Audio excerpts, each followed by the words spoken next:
वैष्णवों का परम धन ही है राधा नाम। नारद जी कहते हैं भैया सत्संग तो मिला नहीं, मन बड़ा खिन्न था तो श्रीधाम वृंदावन पहुंच गए।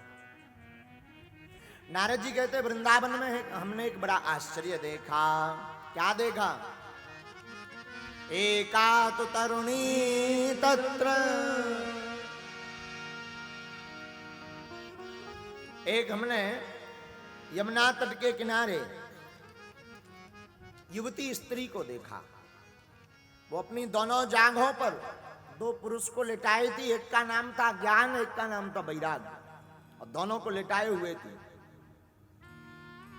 वह स्त्री रोए जा रही थी भैया। आसपास बहुत सी स्त्रियां खड़ी थी, तो कोई पंखा झल रही थी, कोई पानी पिला रही थी, कोई आंसू पहुंच रही थी, पर वो स्त्री बार बार रोए जा रही, रोए जा रही, रोए जा रही। एका तु तरुणी तत्र निषन्ना खिन्नमा। नारद जी बोले हमने सोचा कि जाना चाहिए। क्या कारण है? कौन है ये? क्यों रो रही हैं? नारद जी कहते भैया हम जाने का विचार किए, आधे रास्ते तक गए, फिर वापस लौटने लगे। क्यों? हमने सोचा सब यहाँ स्त्रियां ही स्त्रियां हैं, और हम जाएं तो पूछने लगे हे बाबा तुझे क्या लेना देना, क्यों बेफिजूली में हम स्त्रियों के समूह में आ गया, भाग यहां से, तो बेइज्जती थोड़ी करवाएंगे।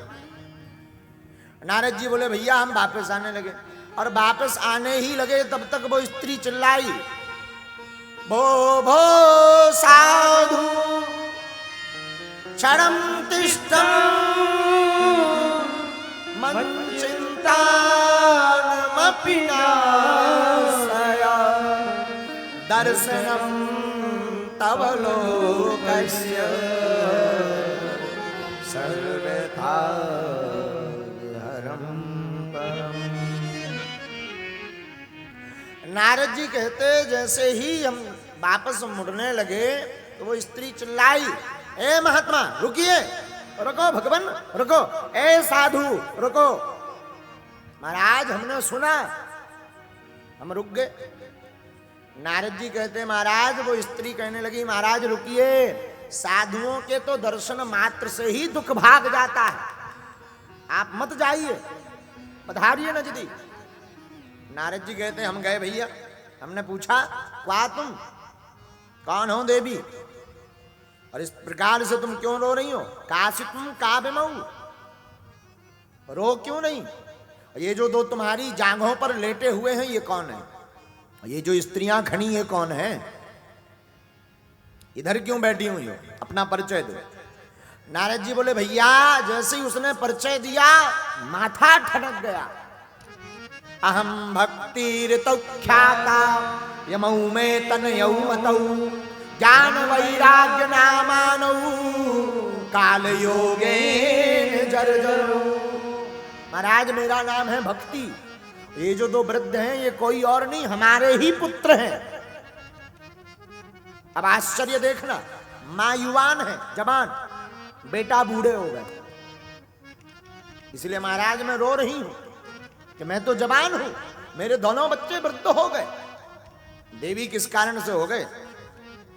महाराज कलयुग के प्रभाव के कारण। उत्पन्ना द्रविणे साहम वृद्धिम कर्णाटके गता क्वचिन क्वचिन महाराष्ट्रे गुर्जरे जीर्णतां गता। हे तपोधन महात्मा मेरा जन्म तो वैसे द्रविड़ देश में हुआ, कर्नाटक प्रदेश में हम तीनों जवान भये, क्योंकि कर्नाटक सबरी माता की भजन स्थली है, वहां सबरी माता की जन्म हुआ कर्नाटक में। तो महाराज कर्नाटक में तो मैं जवान हुई, हनुमान जी जैसे महापुरुषों का जन्म भी दक्षिण में ही हुआ। तो महाराज दक्षिण देश में मैं जवान हुई और मेरे बच्चे भी हष्टपुष्ट ही थे, ज्ञान और वैराग्य। लेकिन गुर्जरे जीर्णताम गता, मैं जैसे ही गुजरात प्रदेश की तरफ गई तो धीरे धीरे सने सने सने हम तीनों वृद्ध हो गए। मैं भी और हमारे दोनों बालक भी। अच्छा, वृद्ध हो भी गए तो कोई दिक्कत नहीं। हमने विचार किया, भक्ति देवी कहती हैं कि तीनों वृद्ध बने रहे, पर मैं वृद्ध कैसे हो गई? तो भक्ति देवी कहती हैं, यत्र तत्र सर्वत्र अपनी दवा औषधि ली पर कहीं ठीक नहीं हुई। और जैसे ही श्री धाम वृंदावन में आई तो वृंदावन की, भगवान के गोविंद की रज का स्पर्श पाते ही, श्री धाम वृंदावन की सुगंधी पाते ही मैं तो जवान हो गई, पर मेरे दोनों बेटे अभी के अभी भी वृद्ध ही है। आहा, धन्य है वृंदावन, हमारे वृद्धपन को तो हटा दिया। और महाराज में रो इस बात पर रही कि मेरे दोनों बालक वृद्ध हैं, मूर्छित हैं, कोई उपाय करो। अगर महाराज मेरे दोनों बालक ठीक नहीं हुए तो इदं स्थानम परित्यज्य विदेशम गम्यते मया, मैं ये स्थान छोड़कर, भारत छोड़कर विदेश चली जाऊंगी। नारद जी बोले रुको, विदेश मत जाना।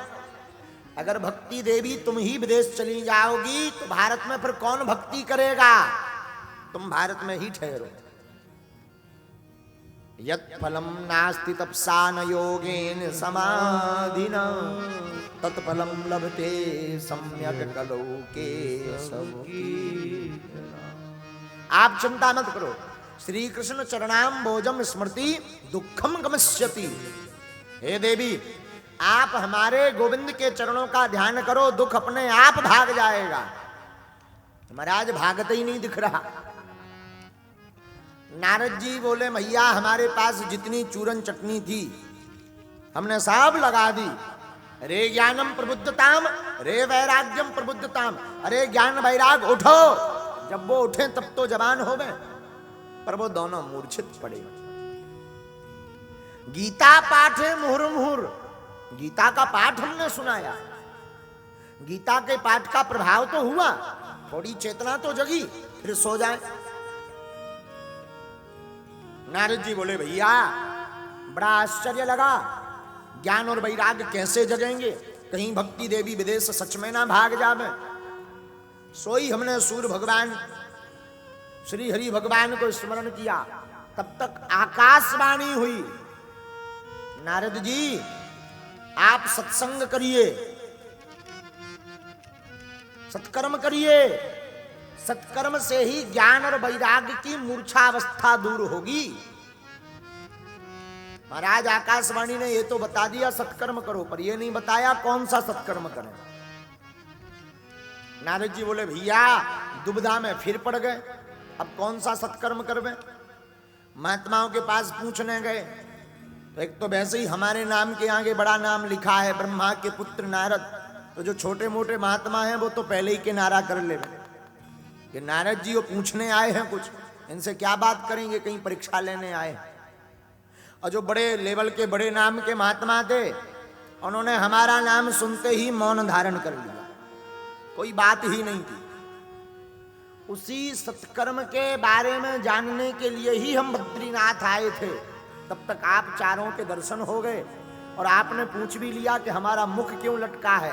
भैया हमारा मुख अपनी कोई कामना को लेकर के नहीं लटका, पर दुख को देख कर के हम नहीं रह पा रहे। अब आप ही बताइए वो कौन सा सत्कर्म है? बोलो वृंदावन बिहारी। सनत कुमार हंसते हुए बोले नारद जी जो आकाशवाणी ने सत्कर्म की बात कही वो कोई और नहीं, श्रीमद् भागवत महापुराण ही वो सत्कर्म है जिससे ज्ञान और वैराग्य जाग जाएंगे। बोलो भागवत भगवान की जय।